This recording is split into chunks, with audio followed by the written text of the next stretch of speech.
In a world where there are too many comic books to keep up with, one podcast has the stones to bring you all of your comic book needs. Week by week. Book by book. One epic show. You are now tuned in to Nerd Church Radio.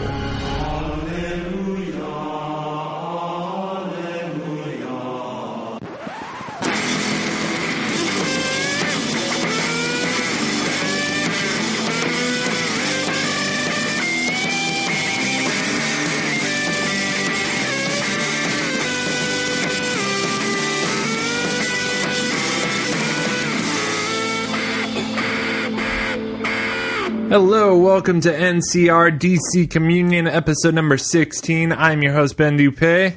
Bradley Buchanan. Hello, this is Noah O'Toole. And this is Ariel Dupé. And we are your comic book experts. That's what I'm going to start saying on this show instead. Instead of overlords. Because we have a girl on the show, so it's like... It's a lady. Yeah. Wow. Feel just like a lady. Keep going, we guys. got I all like the this. generic 80s songs. So, yeah, this week we're going to do a little something different. Normally we have an influx of comics, and instead of giving ourselves a break this week, it's like, well, no, let's just read a giant freaking graphic novel instead, so you won't have any more free time than you normally do. So, we are covering the normal books, which are pretty short this week, and then we got Blackest Night, Volume 1, the one and only volume that's not a tie-in. So we're covering that too. It's a nice experience for me, because I've never read it front to back. So good, I've gotten, so good. I think halfway through it. Actually, I Right. still have your bookmark in my copy. Yeah, so you know how far I've gotten through it. So yeah, I mean, you've Noah obviously. Yeah, I've been read a it big fan of multiple- Blackest Night for a long time. That was just such an exciting crossover. So good. And I'm not surprised that you're, Brad, a fan of this book because you're such a big Green Lanterns and Batman fan. Yeah. Same with Ariel. I am, however, slightly surprised that Noah is as into it as you are because your girl's not there very much. In fact, I found myself wondering where the hell is Diana for the first half of this book. Yeah, no, it was, I'm a big Star Sapphire fan. Yeah. I loved it when she was evil and would menace Green Lantern. And the different emotional spectrum of light and using all the colors with different emotions, and it encompassed, all the DC characters. I mean, they were all affected one way or another, and their personalities all fit nicely into fear, rage, love, and it just worked for me. I loved it. And I do love Green Lantern stories where the rest of the core is in it. It's just when they do the solo buddy cop thing where I'm kind of like just less a fan. And they actually finally do something with Star Sapphire. Yeah, yes. I mean, because nobody ever does anything with the Sapphires. Yep. And I mean, it's Carol Ferris. Yep. So I mean, and the way that I'm sure we'll talk more about it obviously later, but it was just genius that it was already kind of set up because they already had fear and hope. Right. Set up, and Star Sapphire had been in it for a long time and had that symbol and stuff, and just overwhelmingly loved Green Lantern to death. And so it just worked so well that love got to be their emotional spectrum, and they're on one far end, so it makes it extreme, and then you got the red on the other end, and they're extreme. And So can I ask? You're not a fan of the buddy cop thing, right? So, I'm always trying to get a feel for what you like, because, I think Ariel and Brad and I and Travis generally have pretty similar. We're really into Batman, and you are attracted by a different area of DC, so it's always fun to talk about. Yeah. But so you're not into the buddy cop thing. Are you more into it when Jessica Cruz is involved than you would be if it was Jon Stewart and Hal? Not necessarily. Not necessarily. I dig that they finally have a prominent female Green Lantern that's not one of the side characters in a skimpy dress. I always think of that one that's got that little tiny dress on or whatever. But no, it's just there's just something about the pair. Yeah, it's just not cool. As interesting to me. But not that it's bad ever. But with so many comics to read, you gravitate towards some things. Yeah. And, well, and I think Blackest Night. Why are we talking about this now? We should probably we'll get into Blackest Night a bit later. Let's do this. Yeah, sorry, that gets away from me a little bit. So, how's everyone doing this week? First off, good. I had my middle kid for a week, a little more than a week. Sent them to my mom and dad's for a few days. They had fun with them, so my mom spoiled them when we got them back. So, loading them up with sugar and cotton candy and when we get back and home and there's rules and all that, it's like, okay. It's a little less fun, yeah. But good time. Good times, great people. Cool. Yeah. Noah, how you doing? Yeah, I've been doing pretty good. Little wore out today. I'm always glad when we do the podcast because I know it's all just chill from here on out, and then I get to go home and watch Game of Thrones. So I was going to talk to you about that too. Play some video games. Yeah, and then play some video games after Game of Thrones. Yeah. I started Final Fantasy 15. It's my first ever Final Fantasy game. You're one ahead of me because I've honestly, for as much of a video game nerd as I've never played any Final Fantasy games. They just seem daunting. Do you like turn-based RPGs? I've played some. I don't like 'em. I don't dislike them. I don't like them either. You know what I mean? It's kind of... See, I like action RPGs. That's more. what I prefer. Yeah, right. and 15 is an action RPG, Okay. so that's why I got it. So yeah. Oh, so the other ones are turn-based? Yeah. Okay, good to know. 7 Yeah, is my favorite, and that one's very turn-based, but I think that's ultimately everybody. So hopefully the remake won't be. But I just think that's the style of the game is they like turn-based RPGs. So. Right, it's kind of like that XCOM. It's just...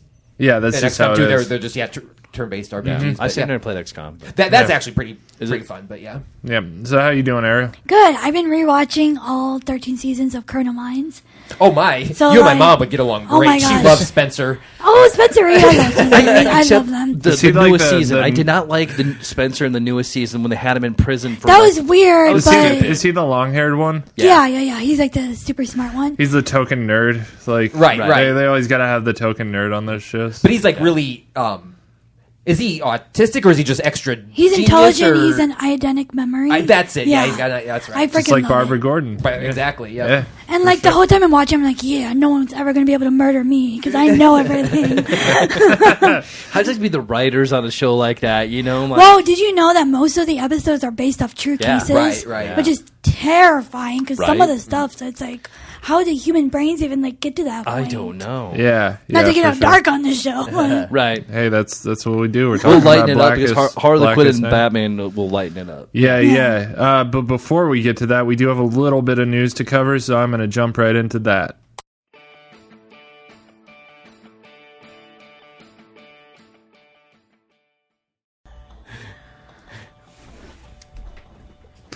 All right, so for news this week, we got a little bit. I split up the news on the different shows. I had like 6 news stories, so took half of them for this show. The first one we did talk about on the other show, but I wanted to get your opinion on it, Noah, and yours, Ariel. So the lenticular covers, and I wanted this because you shared this with us on the Slack chat. So lenticular covers for Mr. Oz parts 1 and 2 have been shared. And, slight spoilers for the identity of Mr. Oz, I guess, although I don't think it is a spoiler, but we'll see. A lot of people are saying that they think it's Clark Kent's dad, Jor-El. Yeah. And the lenticular cover shows Jor-El sending the spaceship off.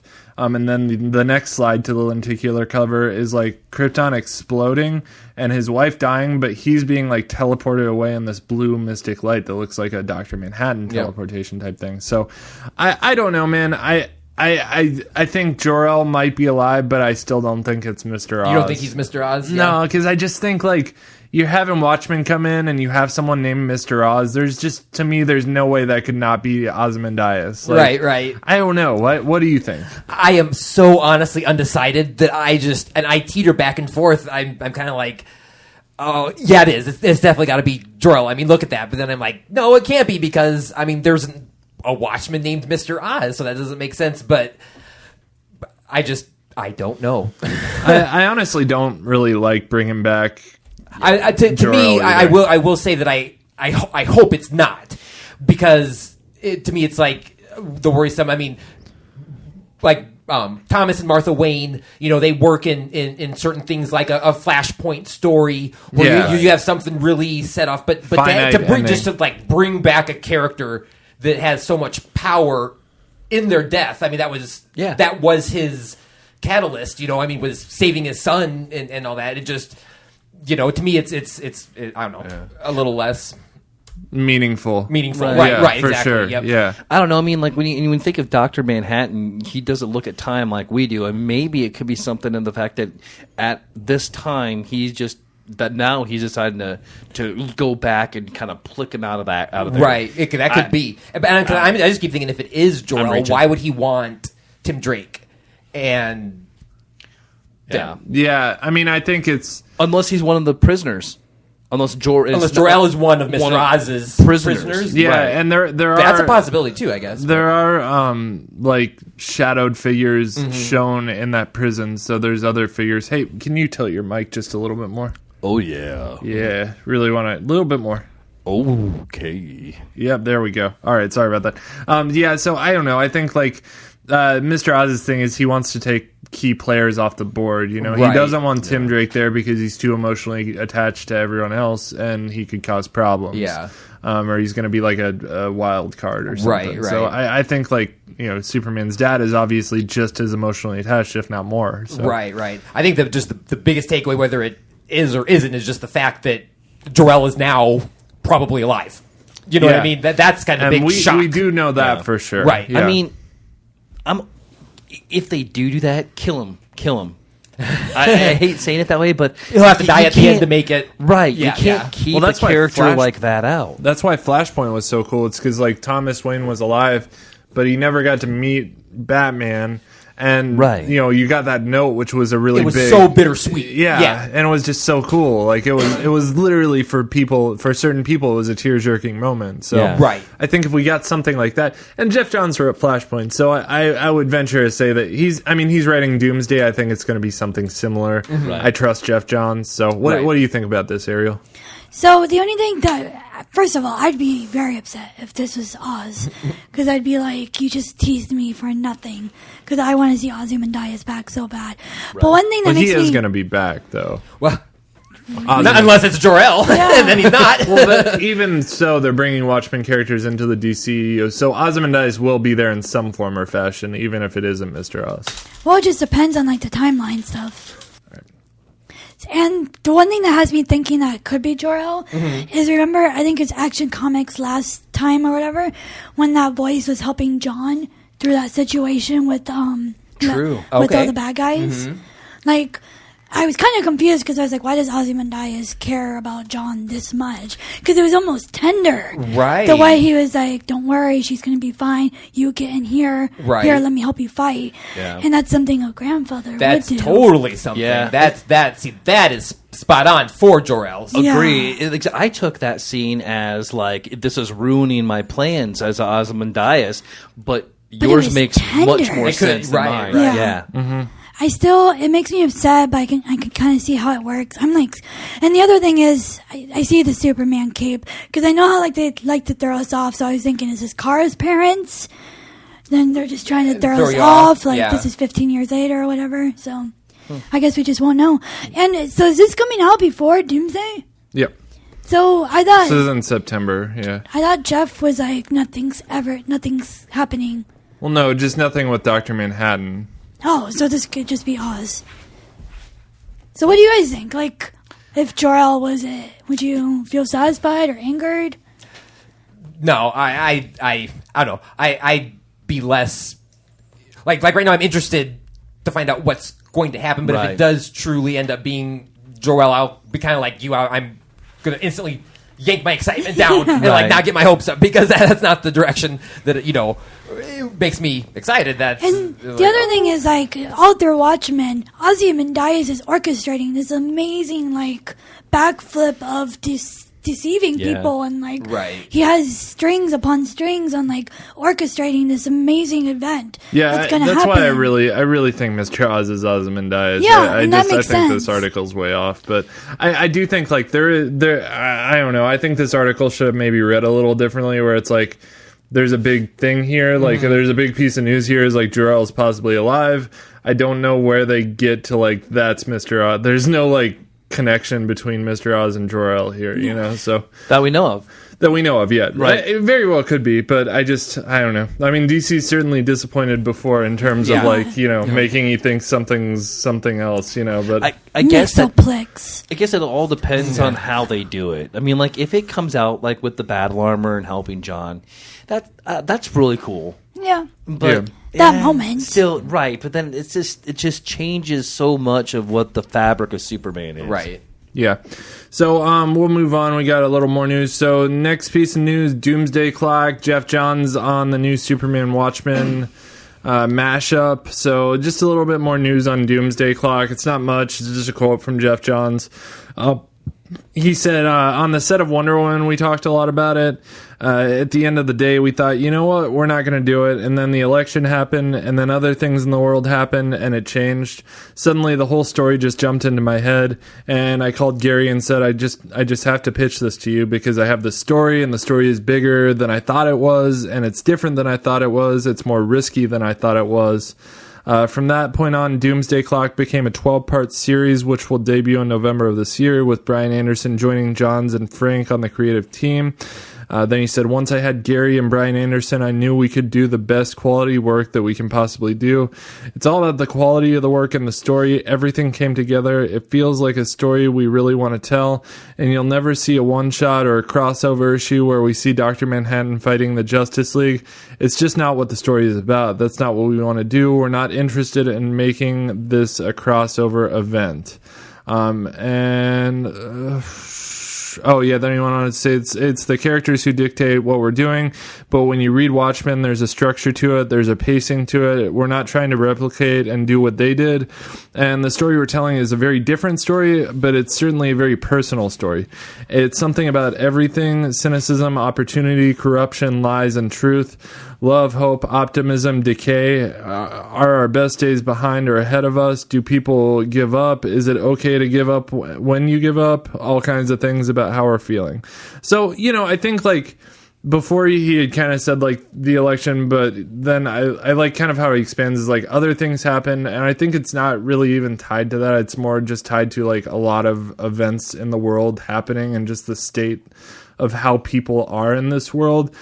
And I think that's really close to what Watchmen was like, because at the time that Watchmen takes place, whatever side of the fence you're on politically, things were effed up. I mean, people were crazy. There's a lot of divisiveness going on. War. A lot of war, a lot of social issues that they're dealing with that in that book. And I think in this book, it's going to be more of that. Just there's a lot of social issues happening right now. And I don't think they're maybe going to comment on, things in our real life. It's more of just a mirror holding up to society, right. saying this is how divisive people are being. This is how messed up things are right now. And, I think The Watchmen is a really smart way to approach that. So, Cool. Yeah. What do you guys think?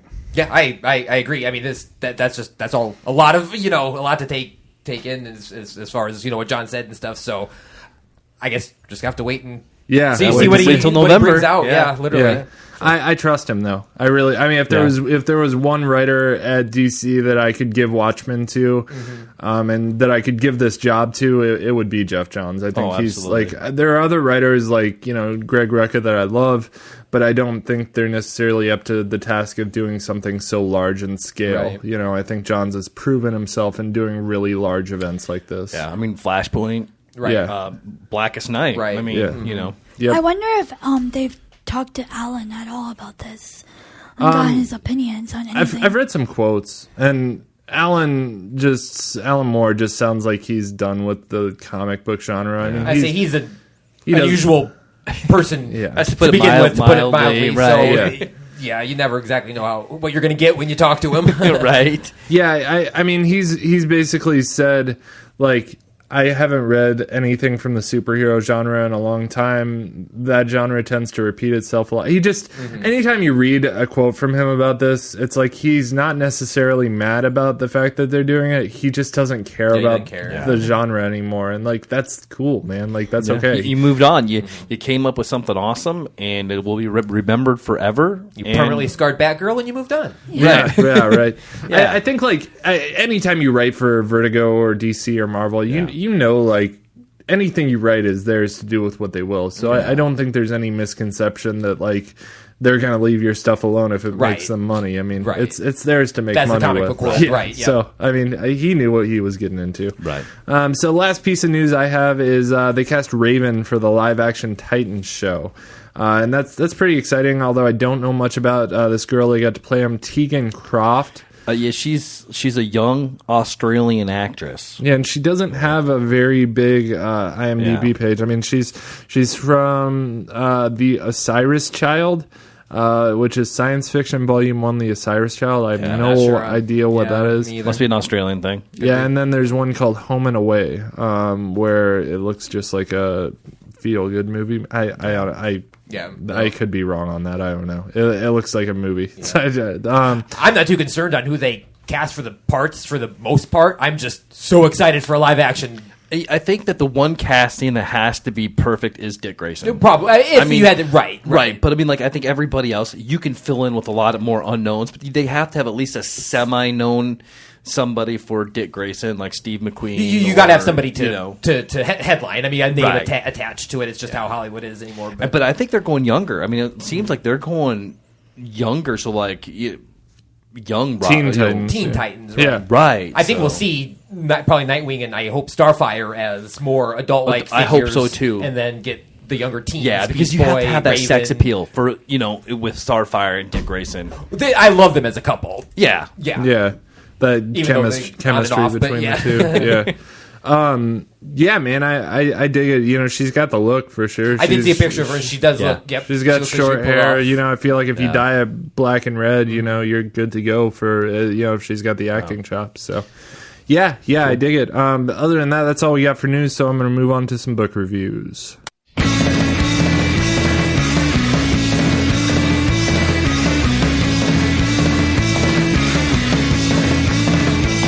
Eyes are killing me, man. I got allergies. I don't know what's going on. All right, so we're going to pick up with some book reviews. First off, we have Harley Quinn / Batman #1. And this is a book that, I initially wasn't going to review, but it's so short that it's like, why not? I mean, it's 12 or 11 pages. It's written by Ty Templeton, and all the whole team on it is people that I'm not very familiar with. But it's kind of a book that sort of it's a throwback to the old days of Batman the Animated Series, and it's just an offshoot title. So we pick things up. Joker and Harley Quinn's hangout, where Batman and Nightwing are swinging in to capture the dynamic duo of crime. Joker is not going to come in easy, though. He has tons of tricks up his sleeves. Things like giant robots that look like the Joker and cream pie rocket launchers, Joker-y type gags. But too bad Harley Quinn has sabotaged all of Joker's gadgets. She's also the one that tipped off Batman and Nightwing to Joker's hideout location. And she did all this just to get some attention from Mr. J. Which I don't know how I feel about that. Mr. But Joker, I guess I feel okay because they generally have a pretty unhealthy relationship. So that's just how in this case, I do just because I feel like this is throwback to the animated series where that was kind of the running that's how Joker or whatever. So, I mean, this could have been an episode of the animated series easily. I mean, I could see Mark Hamill's voice. I mean, I could Kevin Conroy's voice. Mark Hamill's voice, don't you? Yeah. Oh, boys and girls. Okay, never mind. I won't do it. So Joker doesn't pay any attention to her, though. It doesn't work. Doesn't get any attention. He just basically says, "I'm so done with you," and pushes her away. So she doesn't even get yelled at. And as Joker and Harley are being taken into custody, Poison Ivy shows up and tells Harley that she needs her. Which makes Harley feel super happy to finally have someone need her, which was kind of cute.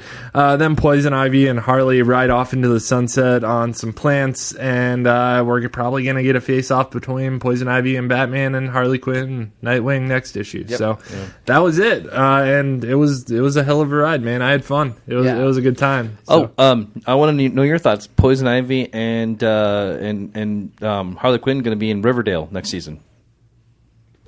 Wait, the TV show. CW show. Yeah, they're going to do a guest stint on there. They're going to be enemies of Betty and Veronica. I had no idea. Like, actually, Harley Quinn and Poison Ivy from the Batman universe? That doesn't even make sense. It doesn't. I don't like it. Oh. Well, I'm definitely going to watch it just because I want to see any live action version of them. But yes, anytime you tack in Poison Ivy at the end of a book, just like they did with Birds of Prey, being Poison Ivy was the surprise villain at the end and all that stuff. It's like yes, I know, and I love this adaptation of Poison Ivy as well. I mean, it was really just throwback to that animated series. I honestly haven't watched much of the Batman animated series either. I mean, I was a little past my age range or whatever. That particular way, and plus there's been so many. I mean, not the actually Batman the animated series, but there's been a lot of animated Batman series out I saw Also, the Batman. right. That was the one I would watch. So yeah. I don't know. What did you think of this one, Ariel? Oh, I was about to say I didn't read it, but I just remembered I did. So that's how forgettable it was to me. I don't like cartoons. I don't like the Hanna-Barbera stuff. I don't like it. I mean, I liked it, but it's hard to take it seriously because it's so non-canon. Yeah. You know what I mean? Yeah. So I mean, I get the. I don't want to say throwaway this of it, but it is a little. Well, I mean, it's just like a 20-minute cartoon episode, pretty much. Right. That's what it is. So yeah. There's so much to read and connect with the other comics. It's just like this one totally went over my head. This would have done better as an episode because you need that music and you need that commercial break and you know. I don't know, man. I had fun. I liked it too. I thought it was put great. it as a blessing. Yeah, I'm just a grumpy old lady on the show. Yeah, I mean, you don't generally like those cartoon episodes either, though. Right. So I was surprised you even liked Young Justice, really, because I mean, but that's a little more serious in nature, I think, than this. I give it a holy though, man. Actually, we have a rating system here. I'll play that for you so you know what we're talking about. If a comic book is bad, we rate it as blasphemy. If the book is good, we give our blessing. If the book is not bad, not good, but just kind of meh, we rate it as stuck in purgatory. If the book is great, we rate it as holy. And if a comic book exceeds all standards of awesomeness, we rate that book as salvation. All right, yeah, so I'll give this one a holy. What would you rate it? I'm going to refrain from rating it just because it's not my style. It's not fair for me to rate it. Totally. Yeah, I gave it a holy as well. Okay. Yep. Cool. I went blessing on it. I thought it was fun. I thought it reminded me of the Batman animated series, which I adored. You know, so it was a little reminiscent. Yep. Good deal, man. Well, we will move things on to our next book of the week, and that is Deathstroke number 22. Defiance. A local unit investigates a murder. The murder of Pablo Escobar. Which is funny because there's actually a kid at my school named Pablo. He's an untouchable in the White Lotus. Not sure what that is, but I'm sure we'll find out together. Meanwhile, I made my meanwhile all dramatic now every time I write it. Dun, dun, dun. Defiance has approached the Shetland United Atlantic Islands. There they run into a very angry and very bright beings called themselves Radiant Men. The team realizes two things. First, their father gave them a dumb group name. And second, their father also completely abandoned them for their first mission. How Deathstroke. Slade has his own agenda on the menu. He wants to confront Dr. Light himself, which, if you remember, he's become reanimated or whatever, by confronting him with coffee. Wow, I'm sorry. He gives this spew about how he's a changed man, even though it doesn't seem like that. Actions speak louder than words, Slade. Anyway, he needs a favor because the society has sent for him, and he doesn't want to do evil anymore.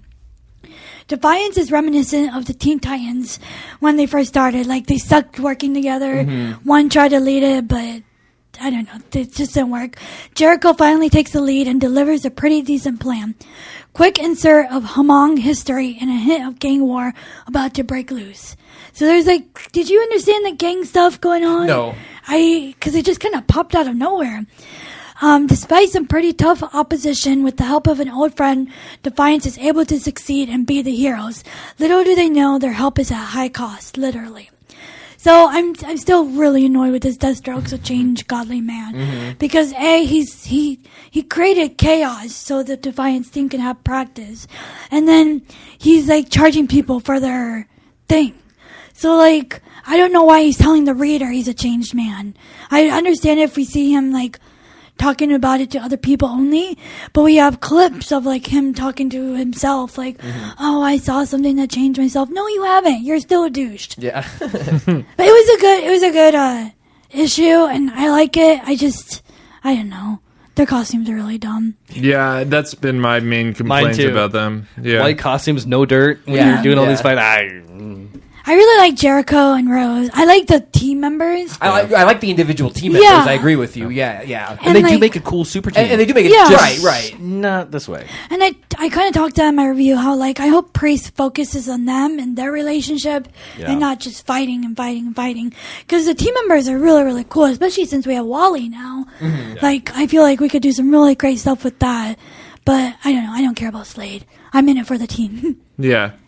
Yeah, I tried to read this one, but I need to go back and start from the beginning because I've heard this is a story that kind of runs straight from the beginning all the way through to this point. Yeah. It's not something you really want to jump into. Right. It was hard for me to even kind of obviously follow. I have to say it was easily, I feel, the most beautiful book this week. The art is just always so crisp and detailed. It's just exactly what I want out of comic book art. Just all that action focused and super detailed and cool. But yeah, very cool. So what would you rate this one? I gave it a holy. I mean, I hated Priest in the beginning, and he slowly kind of wrapped me in. Okay, cool. What about you? I give it a blessing, mostly because of the art. I'm still struggling to follow the story as well as I should, but I'm also kind of not that as interested in it too, so that makes a difference. I've been reading since the beginning. And right. Still trying to follow the story. So yeah. Did you read this one? Yeah, Brett? I did. I actually just started reading Deathstroke again because I think it was the last Deathstroke that. Did you review it, Eero? Yeah, I was reviewing. Okay, so yeah, I mean, I think that's the one. Either that one or the one before that sparked my interest back in it. So I've been following it, but I'm still kind of lost. Like, I don't know everybody. I like the book, so I went blessing, and I'm definitely going to keep on reading it. And this was my Honey Nut Cheerios book of the week. Okay, sure. That's cool. And I read it, but I don't know if I feel comfortable rating it necessarily because I haven't been keeping up with it, and I don't want to give it a bad rating just because I don't know what's going on. And so the costumes, just change the costumes. I feel like the costumes are very X-Team, if you get my yeah, that makes sense. Yeah. And it's so sad because when on their costumes, their costumes on their own is really or the cool. D-Force. It was more like they should be D-Force. Yeah. So cool. Well, we will move things on to our next book of the week, and that is Cyborg number 15. The story is by John Semper Jr. and the art is by Cliff Richards and Will Conrad. This is Singularity Aftermath Quest. And since we had a Facebook comment last week about creative reviews, I decided to do a creative Cyborg review. So here's my binary Cyborg review. 0100111 011011110 011000101. I feel like I'm listening to Flight of the Conchords. love it. 01001. Oh wait a minute. Yeah, no, yeah. 100 0111 0111 0110 So holy. Yeah. No, I'm just kidding. I just thought that'd be kind of fun. But anyway, there was a little bit of binary in Cyborg. This issue, the mechas were spoken binary, so I had to kind of play around with that a little bit because I have a binary tattoo and it's just kind of fun. So okay, but I'll keep this short because Cyborg's not exactly everybody's favorite book. Previously, what's been happening in Cyborg is long story short, he's been brought into an alternate reality by Anomaly, where humanity has been eliminated and machines called mechahumans have become the dominant population. And in this reality, he's working with Silas and Eleanor Stone, which are his parents in the alternate universe. And they need to find a cure for this virus that's been turning humans into mechas. The cure must first be administered to Cyborg, since the antibodies created in his unique blood will be able to form the basis of a serum that will be able to reverse the disease in everybody, apparently. And Eleanor reveals also that her son, the Cyborg of that reality, was killed in battle. In this reality, Beast Boy, a.k.a. Garfield Logan, is known as Captain Logan, because his DNA can change from human to animal. He hasn't been affected by this computer-like virus. However, he does say if he stays human too long, it will eventually take over. I thought that was kind of an interesting way to include Beast Boy, because Beast Boy and Cyborg are my... If we want a buddy book that I'm going to like, give me Cyborg and Beast Boy, and I'll be buddy on that book. Let me tell you that. That's nice, right up my alley. Yeah, I love it. But so right now we have Cyborg, Captain Logan, Variant, and Exy trying to rendezvous with Sergeant Salisbury to make their way to the lab to retrieve the serum. And of course, the binary-speaking mechas attack. Cyborg gets hit and wakes up in this twilight zone he is in once in a while, and there's a dude that plays a sax that gives him cryptic messages, and that's kind of one of the, I think, things that makes people find this book really odd, because that is really odd. But anyway, he wakes up from this glitch and kind of realizes that it was a hint to look for these weak points in the tunnel, and he does, blows it open, and bam, there's the lab. So they're like, okay, cool, let's get the serum. But all of a sudden, the Metal Men appear, and I have to admit that was my favorite part of the book, because I dig the Metal Men, and anything that has to do with like physics and things like that with their different medals and stuff. Loved it. But that notwithstanding, a furious battle ensues, and it seems the Metalmen have the upper hand when all of a sudden they just stop moving. Exy heard them say they were programmed, so he used his computer programming skills to hack the Metalmen and shut them down. And as a web development major, I thought that was pretty cool. Yeah. I could have had a part in that. So Exy opens the box, which they think contains a serum, except, Star Wars reference, it's a trap! A needle on a mechanical arm shoots out of the box and injects Exy with the virus. As he collapses, a hologram of that world's Cyborg appears. He has the antidote, and if our Cyborg wants it, he will have to fight that Cyborg, because the Cyborg of this reality wants to rule the world. And next we get Metal versus Metal. Cool. So, I guess I'll just cut right to it. I gave it a blessing. I like the Metalmen, and I was able to follow along what was going on better than I have in other issues, and this kind of started coming to a little bit more of a climax. It was a lot more enjoyable, but yeah, we're just still back to the fact we have a Cyborg book that's not all that interesting. Mm-hmm. Some insight into the whole weird space thing. At the beginning of Rebirth, he finds out that his dad took away some memories from him because they were too painful and they were inhibiting. Right. I remember that. And so, there's a separate part of his conscious that is continuously trying to get him to remember. And it comes in different forms. In one issue, it came in the Justice League. One issue is his mom. Oh, okay. So it's he's kind of talking to himself, the part that he doesn't remember. I get it. And slowly he gets his memories back. So that's that part. Got it. Yeah. Yeah.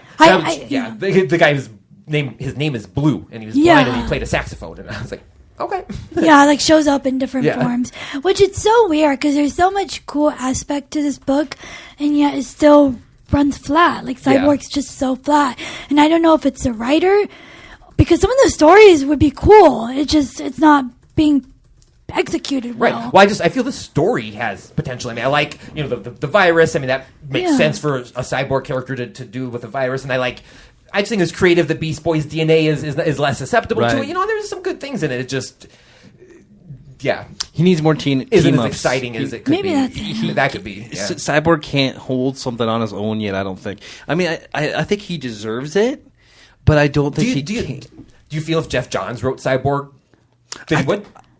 I mean, I think Jeff Johns can write a good story for anybody. I mean, he's proved that he's done good stories for Flash. He's done great stories for, Green Lantern. So he's taken a lot of those characters and done well for them. So, I mean, I think Cyborg could... Yeah. I think he could do good for Cyborg. I think if we saw more Vic and less Cyborg, we could maybe get attached to him a little bit more. Yeah, I don't know, man. I think Cyborg is one of those characters for me that you could give it to George Lucas. Well, that's a bad example. George Lucas. He could mess a lot of stuff up. So you could give it to a really great writer. I'm just not into him. I don't know. And it really sucks to say that because he's the only black A-list character, and I really want there to be a black A-list character that's cool. It's just I don't know, man. Something. Maybe there's just not enough humanity there for me to care. I kind of have to admit what kind of holds me back on the Cyborg book is I'm such a big fan of the animated movies, right? And I'm also a big fan of Teen Titans Go. Don't shoot me, listeners. And no, I love Teen Titans. Okay, a lot of people don't. Ariel hates it, but I think it's actually fun. But Cyborg's voice in all the Teen Titans actual movies and Teen Titans Go are all played by the same actor, and that is Cyborg to me. And when I read the Cyborg book, I don't hear it in his voice. You know what I mean? It doesn't match what I have in my head as how Cyborg talks, acts, moves. Yeah, I just feel I don't know. Maybe you could. I think if you did give it to the right person, I don't think Jeff Johns would be the person. I want to tackle it. And personality, you know what I mean? Right. He's not. He's over the top. He'd be like booyah, and just he's in the shows. I don't think Cyborg has found his Azzarello or his Rucka yet. And I feel that when Wonder Woman found those key writers, they really brought the best out in her. Yep. And for Superman, Tomasi and Gleason or old Snyder, was good for Batman. I feel like Cyborg just hasn't found, and I feel that not to play a race card on it, but it's it would be cool if there was an African American writer that that would be ideal. That would be ideal. I mean, it would be really cool to bring out those parts of the book and give him that humanity, and also play around with those racial issues that I think it should play around with. You know, I Well, think it's important to. And I also think another fault with it is Variant. I mean, because Variant's too much like him. Yeah. I mean, yes, I agree. You need a cyborg, or you need a sidekick, or somebody that you can get romantically. Because obviously, if you read Justice League, he's going to have some sort of offspring. Yeah. But I don't know. I mean, like, I go back and forth on that because it's like, I don't know, man. I mean, speedsters they're all very similar. They all wear a very similar costume, but at the same time, it's like I get sick of seeing so many speedsters in the flashbacks. Right. 'Cause I I honestly- like it when the rogues show up because that's a change. Right. You know? I honestly like Variant. I just, again, feel she's also unutilized because this issue shitted up becoming a damsel in distress. Yeah, and which is not. And it's like, you know, Again. So it just, again, there just could be some other just decisions made that would make the book better, I feel. But Kind of going on what you said, Ben. I think on the whole, it'd be nice to have an African American writing him. It's like with New Superman. Well, I don't know if the current writer is or isn't. He's not. I'm pretty sure I've looked at his face before. But the reason why New Superman is so great is because it's a Chinese man writing it and can use his own experience with his own race. Right. Because it is. Cultures are different. They experience different things. And I think when you bring that to the table, it's such a shock to us who are like, we're from a different culture. And we're like so interested in it because it's so different. And just having a book led by a black hero isn't racially diverse if it's still being written and drawn by a bunch of white people. He is a black guy. Oh, he is? John Simper Jr. Simper? Yeah. Oh, that's good. Yeah, he is.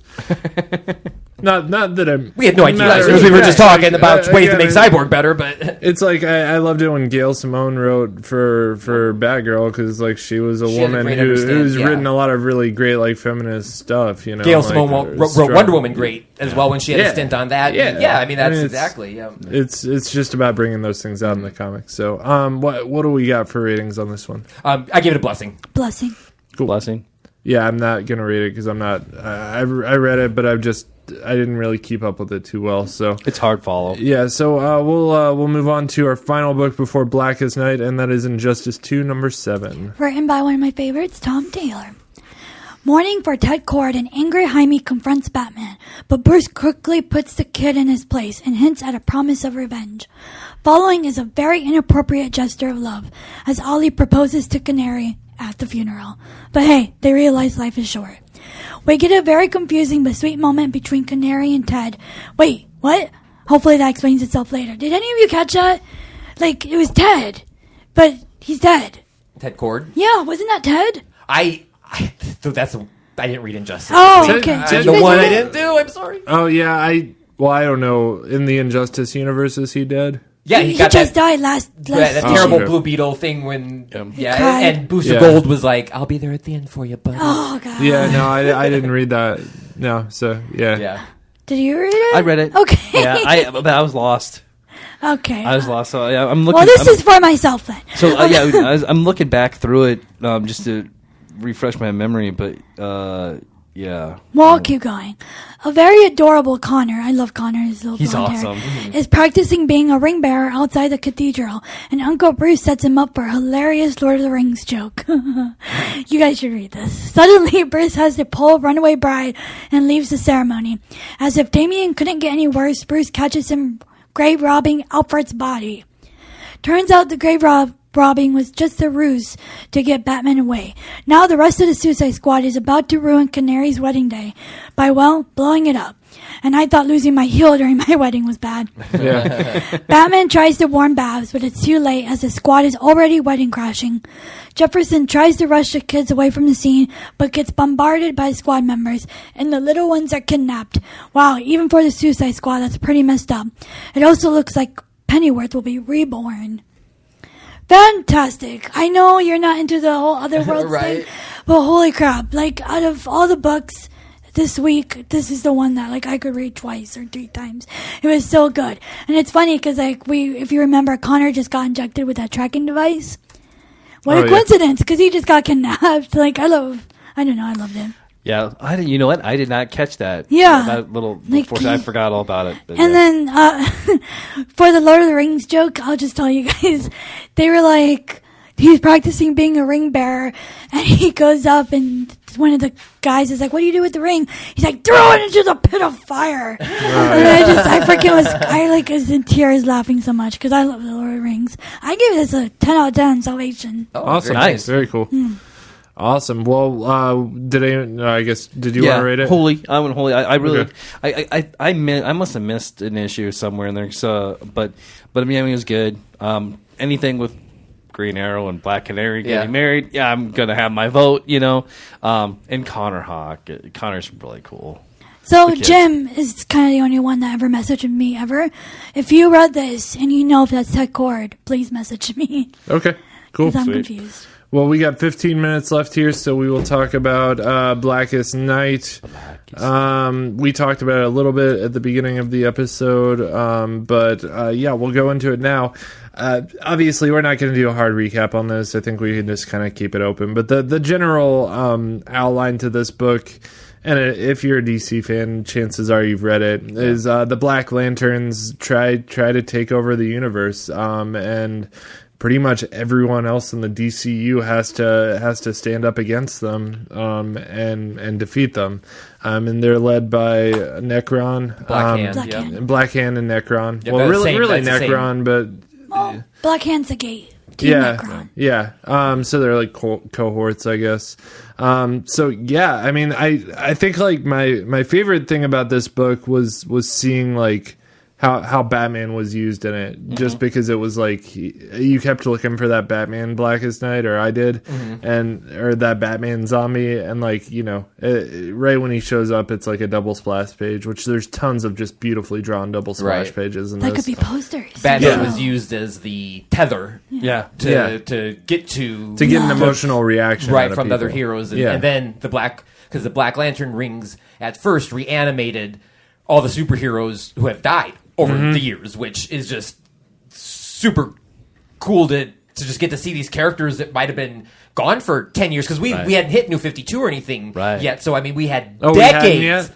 We had decades and decades of continuity still in play. I mean, the Crisis is still counted, and stuff like Identity that. Crisis, right? Which is so good. So this being just that huge thing and seeing all those characters is awesome. But then after that, the Black Lanterns also were able to infect or take over the heroes who had died but weren't currently dead.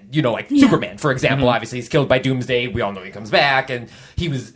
They were able to use Batman's emotional tether to do that and take him over. So had Batman recently, in that point in the comics, been killed by Darkseid's Omega Beams? I believe so. Yeah, it was. I can't think of what it was that led up to it. They had a flashback in that book. Yeah, I know they had a flashback, but I guess, and like Batman doesn't come back in this one at the very end. No, which I thought was surprising. Even though they kind of allude to the fact that he's back, but they never. I expected that to be a big moment where he comes back. Right. So that was. Well, weird. was that in Brightest Day? I think so. I'm pretty sure it was. Yeah, who knows? The Brightest Day is a whole nother. And like I was telling Ariel earlier, I mean, Blackest Night, there's parts of it you can't forget. Brightest Day is forgettable. A lot is forgettable. Right. Yeah, I mean, I can't tell you 3 things from Brightest Day, but I mean, like, for me, like all the oaths of all the rings, that was awesome, and then all the different people that got the rings. But it was or like when the White Lanterns finally did show up, that was a big deal. Know, I really did keep wondering, like, where is Wonder Woman at the beginning of this book? Like she didn't show up till like the second half, and Superman. Yeah, it's like all this stuff's going down, and Green Lantern and Barry are dealing with it on their own. It's like, where's Wonder Woman at right now? I will say that I haven't read the Blackest Night Superman mini. Three ones, but the Blackest Night Wonder Woman 3-issue miniseries is one of my favorite Wonder Woman stories. Oh, cool! It's written by Greg Rucka and drawn by Nicholas Scott. Wow, that's a good team. And so obviously, they were obviously the dream team, and like I said, Nicholas Scott can draw anybody in anything, even the Star Sapphire costume, and make it not look completely ridiculous. But it started out, it was really good because Wonder Woman is currently, or I guess what I assume she was doing is, because that's what she was doing in her thing, but fighting Maxwell Lord. Yeah, because she killed him, and he, right. you know, and then Came back. So that's okay. That's when that happened. And so that was kind of the first couple issues, and then later she fights Mira, who's a Red Lantern, Right. and we get to see more about her getting a Black Lantern ring because Wonder Woman's died and been brought back, you know, and reformed from clay and all that stuff. But her love was so powerful. Her love of everybody and everything was so powerful that it overcame death, and the Star Sapphire ring was able to break the Black Lantern bond to Wonder Woman because her capability for love was just beyond anybody, and that's why she got deputized as the Star Sapphire later, and that was the coolest parts, were the deputizing of the other members. Lex Luthor as the orange one. That was great. First yellow and then orange. And Scarecrow was obviously perfect for Fear. Oh, yeah, it's perfect. Yeah. And they gave Ganthet, right? Yeah, they gave Ganthet the Green Lantern, which was weird. Yeah, and the Atom was the other one being Compassion. I may know he's cool, but I just don't know enough about the Atom to like associate him with Compassion. Yeah, I was thinking like, even though his wife was a crazy psycho, he still felt a lot of compassion for her and like, what led her to do what she did. So. That's what I got that makes I didn't think that through. My favorite part was when Wonder Woman was like, "You think you can take me?" Mira's like, "I don't know, but I've always wanted to try." That was awesome. That was really cool. Do you guys think with Jeff Johns kind of stepping into a leadership role in the movies that they might be working towards something like this? I do. I honestly think that's the start. I think Green Lantern Corps is the start of a Blackest Night. Maybe not to its all effect. I mean, you couldn't. Yeah, the scope of this is too big for movies. Right. But if they did that, I think they would have to cut out the rest of the Justice League being in it. I think they'd have to stick with the Green Lanterns and the Corps. Right. You know what I mean? If you're going to introduce the Star Sapphires and the Blue Lanterns, the Larfleezes, that's going to be too many characters to keep in. If you also have Superman, Wonder Woman, and all those in it. I mean, it would just be like Civil War the movie versus Civil War the comic, where it's like, it's obvious. Like in Civil War the comic, like Spider-Man goes to hell and makes a deal with the devil. Like obviously none of that happened in the movie. So it would be a very watered down version. Right, and the thing about that I also fear would happen is you see Marvel Civil War on the comic books, and you have 100 characters on one side of the page and 100 characters on the other side of the page getting ready to clash, and then you watch the movie and it's 5 characters on one side of the screen and 5 characters on the other side of the screen, and you're like, yay! And yet still the most heroes that have ever been portrayed in a movie. Yes. So, I mean, the awesomeness of that wasn't lost on me, because in a movie you don't see that stuff happen. So, I mean, even a watered down version of this in a movie would be totally epic. And it would be a way to reboot if the wrongs that have been made. Yeah, like you could kill Ben Affleck's Batman in Justice League 2, and then do a Blackest Night movie where Batman died from Darkseid's Omega Beams, and then you could have a new Batman be reborn from that, or sort of kick off like a New 52 type reboot. Yeah. You could also replace Henry Cavill. Yeah, you could replace Henry Cavill. I mean, so any people, it would give them an opportunity to recast if they wanted to. I really admit, though, I hope that's not the route they go, because to me, that feels like the soap operas when one actress decides she doesn't want to do it and they just slip somebody else in and none of the cast notices or whatever. And I know that they'd have their reasons, like, alternate realities, but I'd be a little disappointed if they just tried to switch actors in and out. Well, the book kind of hints at that. He never died. Don't they hint at like Batman never died?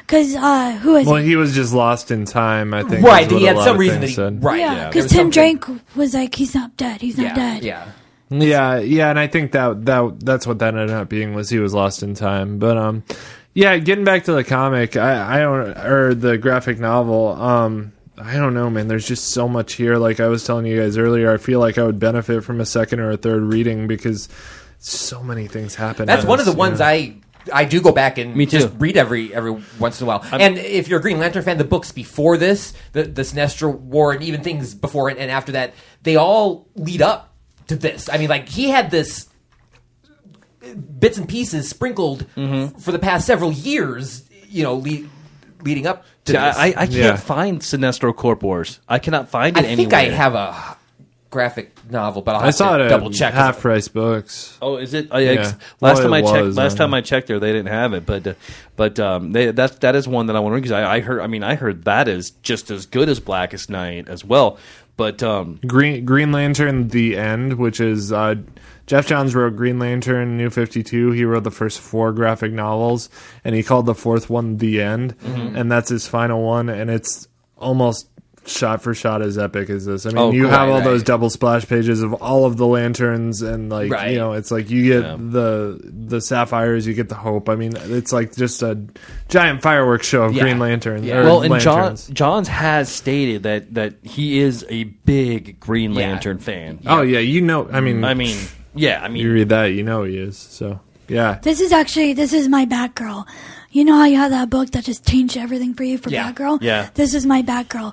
I didn't give 2 craps about Green Lanterns before this, and I read this, and I think it's because of you, because you recommended it. And I went back, and Travis lent us like 5 Green Lantern books, and I read them all. Like, I became obsessed with the Green Lanterns after this. yeah. I mean, it's what did it for me. I mean, Blackest Night's what brought me back into comics. I mean, that's when I actually got more serious into comics. But I mean, it's just it brought more realism to Green Lantern, I guess, kind of.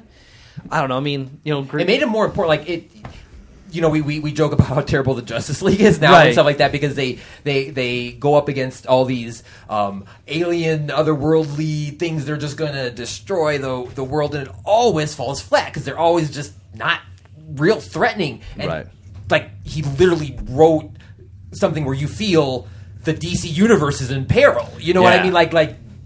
It's not throwaway. It's not in question. Like, you know what's going down right now, and it's going to change things. Yeah. No, I mean, the stakes were high in this book. Yeah, very high. They were very real. High. So, yeah, man, I loved it. I don't know if it's like my favorite of all time or anything. I think for me to like really appreciate it, it's just one of those things I'll need to read a few times. And yeah, so I do love it though. I mean, it's the artwork is just masterful in it. It's just such a cool concept. So it makes me excited for what he has in store for Doomsday Clock. I remember always going to different places and seeing the action figures of all of the superheroes in the Black Lantern outfits, and I'm being like, "What is this?" And then I, you know, I don't know if I Googled it or whatever, but then I'm like, I just need to buy Blackest Night, I guess.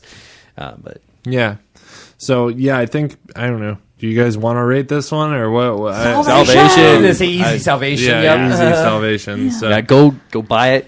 Don't just buy it. Read it more than once. Yep. Blackest Night is just almost universally recommended by comic book fans. Yeah. And it makes me mad because it's like, it's not, we always say it's hard to write a team up book, but like this is a perfect example. There's so many characters. Oh, yeah. Not once you get lost or confused or nothing, it's just like it's possible. And it really helps that they all have a signature color. Yeah. You know, because it really helps you tell them apart. Right. Mark Fleece was hilarious. Yes, he's always, I love when we do. When we used to do like one-offs, we reviewed like the Larfleeze Christmas or, you know, whatever. I like the and end. goofy, The end with Larfleeze. Yeah. Where He did something nice. Right. And he's like, I want. It was it Lex that gets knocked Lex, out or whatever. right, He's like, I want him. Yeah. Mine. So, all right, guys. Well, we're just about out of time here, so we got a little bit of good discussion on that. As always, if you want to help support the show, help us keep the mics on, save up for new equipment, stuff like that, you can do so at patreon.com/nerdchurchradio. Or if you just want to do a one-time donation, you can do that at PayPal. You can just do nerdchurchradio@gmail.com.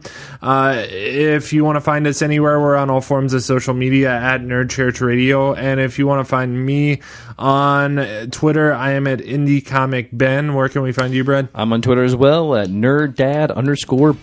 And Noah? And I'm on most social media sites at Noah O'Toole. And Ariel. Ariel the Orco on Twitter. Awesome. And that's all we got for you guys this week. Everyone have a good week. Bye. Bye. Bye.